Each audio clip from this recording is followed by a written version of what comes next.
உலகெங்கும் மக்கள் வாழ்கிற வாழட்டும் வாழட்டும் என்ற கருத்தை நாம் முன்வைத்ததாக உலக அரசு உருவாக்கப்பட்டது.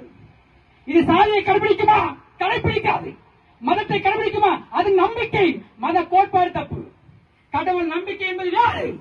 கடவுள் இருக்கிறார் இல்லை, அது பிரச்சனை இல்லை. இருந்தால் இருக்கட்டும், அதிலும் பிரச்சனை இல்லை. ஆனா மத கோட்பாடு தப்பு. ஏன்? ஒரு மதம் ஒரு மனிதனை உயர்ந்தவன், இன்னொரு மனிதனை தாழ்ந்தவன். இதுதான் மத கோட்பாடு கற்பிக்கிறது. அந்த கோட்பாட்டை எதிர்த்து நிற்கிறோம். மனிதனை வேறுபடுத்தி பார்க்க மத கோட்பாடு மட்டுமல்ல, எந்த கோட்பாடுகளும் நாம் தகர்த்து நிற்கிறோம். தன்னை போல சக மனிதனை வேறுபடுத்தி பார்க்கிற இந்த மத கோட்பாடு, ஜாதிய கோட்பாடு, மொழி கோட்பாடு, இனம் கோட்பாடு, எந்த கோட்பாடாக இருக்கட்டும், அத்தனை கோட்பாடுகளுக்கும் நாம் எதிராக நிற்கிறோம். எந்த அடையாளத்தையும் சுமக்க வேண்டாம். அதில் ஒன்றுமே இல்லை. இஸ்ரேல் கிறிஸ்துவ பூமி, இஸ்லாம் மீது போர் தொடுத்துக் கொள்ளுகிறது. குழந்தை பச்சிலம் குழந்தை சாகிறது. இதைத்தான் மதம் கற்பித்ததா? ஒரு கண்ணத்தை அறிந்தால் மறு கண்ணத்தை காட்டுகின்ற அன்பை போதித்த ஒரு மனிதனின் கதை, ஒரு மனிதனின் கதைதான் பைபிள். வேறொன்றும் இல்லை. ஒரு கண்ணத்தை அறிந்தால் மறு கண்ணத்தை காட்டு. வருத்தப்பட்டு பாரம் சுமக்கிறவர்களே, நீங்கள் எல்லோரும் இடத்தில் வாருங்கள், நான் உனக்கு இலைப்பாடுதல் தருகிறேன். ஒரு மனிதனின் கதை. அந்த கதை என்ன சொல்கிறது? உலக மனிதத்தை சொல்கிறது. அதை நாம் கடைபிடிக்கிறோமா? அதுக்கு ஒரு தத்துவம், அதுக்கு ஒரு கோட்பாடு வகுத்துக் கொண்டோம். நாம் பிரிவினை ஆகிவிட்டோம். நாங்கள் இப்படிதான் இருப்போம். இது தேவையில்லை. இதுல இருந்து நம்ம மாறுபடுகிறோம் தோழர்களே. தத்துவங்களை மனிதனை பிரிக்கிற எந்த தத்துவங்களாக இருக்கட்டும், நாம் அதற்கு எதிர்த்து நிற்கிறோம். அந்த காலத்தில் எதிர்த்து நிற்கிற வீழ்த்துவதில்லை, சரி செய்ய களத்திலே நிற்கிறோம். அறத்தின் வழி கருத்துக்களை பதிவு செய்ய களத்திலே நிற்கிறோம். நாம் யாரும் புண்படுத்துவதோ யாரும் எதிர்த்து நிற்பதோ நமது வேலை அல்ல. மக்களை மக்களாக வாழ வேண்டும், மனிதனை மனிதனுக்கு உணர்த்த வேண்டும் என்ற இந்த அடிப்படை அறிவியல் கருத்துக்களை உள்வாங்கி இந்த அரசை தொடங்கி இருக்கிறோம். அன்பு தோழர்களே, உங்களை ஒரே ஒரு கருத்தை மட்டும் நான் பதிவு செய்கிறேன்.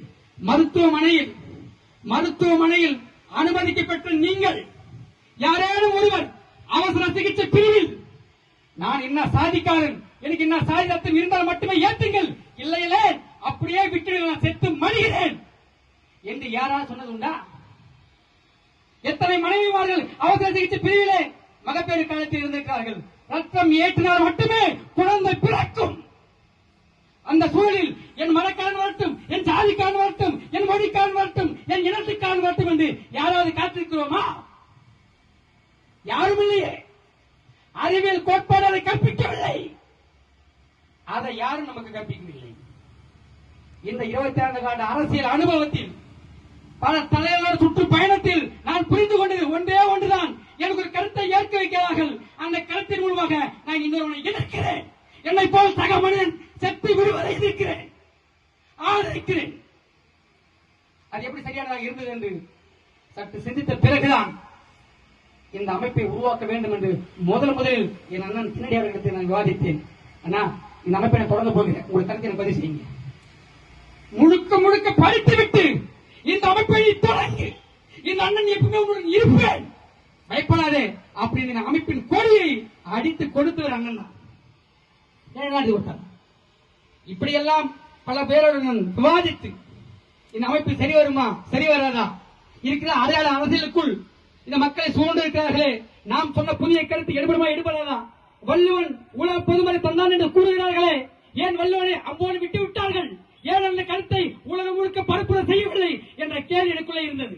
ஏன் வள்ளுவம் மட்டும்தான் மனிதனுக்கு உணர்த்தியது? அதனால்தான் மனிதன் கற்போம் என்ற தலைப்பை வைத்தோம். அந்த 3 நட்சத்திரமும் அறம் பொருள் என்னும் முப்பால் நெறியை அதுக்குள்ளே வைத்தோம். அந்த கருத்தை எல்லா தலைவர்களும் விட்டுவிட்டார்கள். ஏன் என்று கேட்டால், வள்ளுவம் உலக பொதுமறை நூல், உலக மக்கள் அனைவருக்கும் பொருந்தும் என்று சொன்னார்கள். உலகத்தில் உள்ள அனைவருக்கும் பொருந்தக்கூடிய ஒரு நூலை எதற்காக நீங்க அம்போடு விட்டு விட்டீர்கள்? அந்த ஒரு கேள்விதான் எனக்குள்ள இருந்தது.